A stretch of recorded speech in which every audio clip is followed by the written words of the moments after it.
ಏನು ಈ ಒಳ ಮೀಸಲಾತಿ ಜಾರಿಯಾಗಿದ್ದೇನು ಸುಪ್ರೀಂ ಕೋರ್ಟ್ ಆದೇಶ ಮಾಡಿದೆ.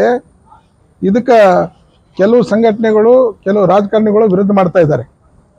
ಏನು 21ನೇ ತಾರೀಕು, ಆಗಸ್ಟ್ 21ನೇ ತಾರೀಕೇನು ಬಂದ್ ಕಾಲ್ ಮಾಡ್ತಾ ಇದ್ದಾರೆ ಉತ್ತರ ಭಾರತದಲ್ಲಿ, ಅದು ಮಾಡಬಾರ್ದು. ಯಾಕಂದರೆ ಏನು ಸುಪ್ರೀಂ ಕೋರ್ಟ್ ಏನು 7 ಜಡ್ಜ್ಗಳೇನು ನ್ಯಾಯಾಧೀಶರು ನಿರ್ಣಯ ತಗೊಂಡಿದ್ದಾರೆ. ಇದು ಒಳ್ಳೆಯ ನಿರ್ಣಯ ಇದೆ. ಎಲ್ಲ ಶೋಷಣೆಗೊಳಗಾದಂಥ ಎಲ್ಲ ಜನರಿಗೆ ಜನಸಂಖ್ಯೆ ಅನುಗುಣವಾಗಿ ಮತ್ತು ಸಮಾನವಾದ ಒಂದು ಹಕ್ಕು ಮೀಸಲಾತಿಯಲ್ಲಿ ಕೊಟ್ಟಿದ್ದಾರೆ.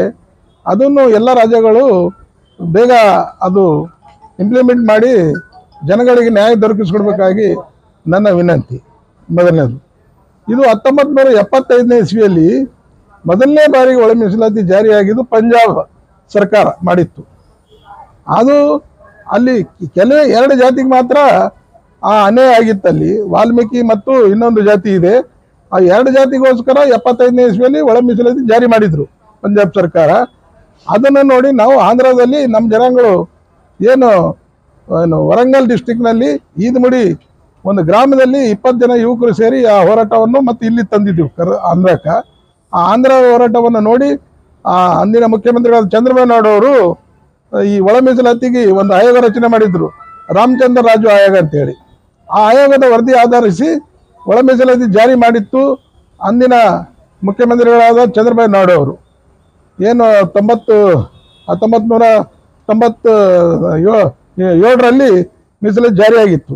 ಅದನ್ನು ವಿರೋಧಿಸಿ ಮಾಲಾ ಮಾನಾಡ್ನವರು ಸ್ಟೇ ತಂದಿದ್ದರು ಹೈಕೋರ್ಟಲ್ಲಿ. ಅದನ್ನು ನಾವು ಸ್ಟೇ ಕೊಡಬಾರ್ದು ಅಂತೇಳಿ ನಾವು ಸುಪ್ರೀಂ ಕೋರ್ಟಿಗೆ ಹೋಗಿದ್ದು. ಆಂಧ್ರ ಏನು ಮಾದಿಗ ದಂಡೋರದವರು ಅಲ್ಲಿ ಸುಪ್ರೀಂ ಕೋರ್ಟ್ನಾಗ ಈಗ ಮುಂಚೆನೇ ಅಲ್ಲಿ ವಾಲ್ಮೀಕಿ ಜಾತಿಯವರು ಮತ್ತು ಇನ್ನೊಬ್ಬರು ಜಾತಿಯವರು ಸುಪ್ರೀಂ ಕೋರ್ಟ್ನಲ್ಲಿ ಇತ್ತು. ಅದು ವಿಷಯ 23 ಅರ್ಜಿಗಳು ಅಲ್ಲಿ ಇದ್ದಿದ್ದವು. ಈ ಆಂಧ್ರದವರು ಹೋಗಿ ಅಲ್ಲಿ ಸರದಿ ನಿಂತರು. ಆನಂತರ ಈಗ 5ನೇ ಬೆಂಚಲ್ಲಿ ಮಾಡಬಾರ್ದು ಅಂತೇಳಿ ಸುಪ್ರೀಂ ಕೋರ್ಟ್ ಆದೇಶ ಆಗಿತ್ತು 2004ರಲ್ಲಿ, 2012ರಲ್ಲಿ.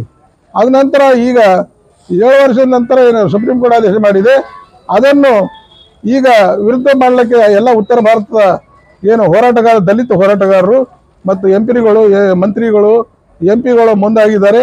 ಇದನ್ನು ಮಾಡಬಾರ್ದು ಅಂತೇಳಿ ತೀರ್ಮಾನ ತಗೊಳ್ತಾ ಇದ್ದಾರೆ. ಇದು NDA ಸರ್ಕಾರಕ್ಕೆ ನುಂಗಲಾರದಂಥ ಒಂದು ತುತ್ತಾಗಿದೆ. ಯಾಕಂದರೆ NDA ಸರ್ಕಾರದಲ್ಲಿ ರಾಮದಾಸ್ ಅಠಾವಲೆ ಮಾನವ ಸಂಸಾಧನ ಮಂತ್ರಿ ಇದ್ದಾರೆ ಮತ್ತು ಚಿರಾಗ್ ಪಾಸ್ವಾನ್ ಅವರು ಮಂತ್ರಿ ಇದ್ದಾರೆ.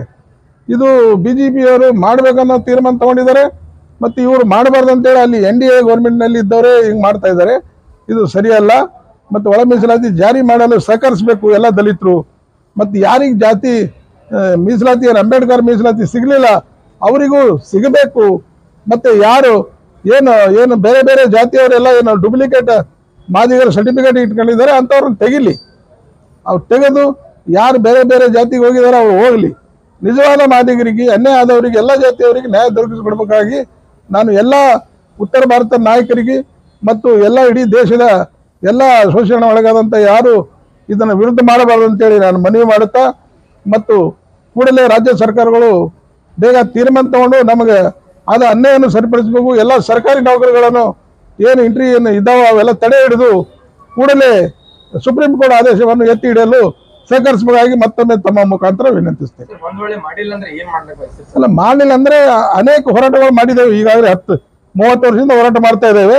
ಮುಂದೂ ನಾವು ಹೋರಾಟ ಮಾಡ್ತೇವೆ. ಯಾಕಂದರೆ ದೇಶಕ್ಕಾಗಿ ನಾವು 200 ವರ್ಷ ಹೋರಾಟ ಮಾಡಿದೆವು, ದೇಶ ಸ್ವಂತರಕ್ಕಾಗಿ.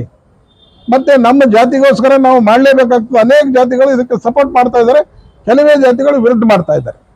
ಅದಕ್ಕೆ ಇದು ಯಾರು ಮಾಡಬಾರ್ದು. ಶೋಷಣೆ ಒಳಗಾದಂಥ ಜನಾಂಗದವರು ನಾವೆಲ್ಲ ಏನು ಅಂಬೇಡ್ಕರ್ ಮೀಸಲಾತಿ ಇದೆ ಅದನ್ನು ಎಲ್ಲರೂ ಸರಿಪಡಿಸ್ಕೋಬೇಕು. ಮತ್ತು ಎಲ್ಲರೂ ಸರಿಯಾದ ಒಂದು ಪ್ರೀತಿ ವಿಶ್ವಾಸದಿಂದ ಹಂಚಿಕೆ ಮಾಡ್ಕೊಂಡು ತಿನ್ನಬೇಕು. ಅಂಬೇಡ್ಕರ್ ಅವರ ಏನು ಮಾಡೋ ಸಂವಿಧಾನ ಪ್ರಕಾರ ಏನು ಮಾಡಿದ್ದಾರೆ ಅದು ಎಲ್ಲರಿಗೆ ತಲುಪಬೇಕಂದ್ರೆ ನಮ್ಮ ಉದ್ದೇಶ.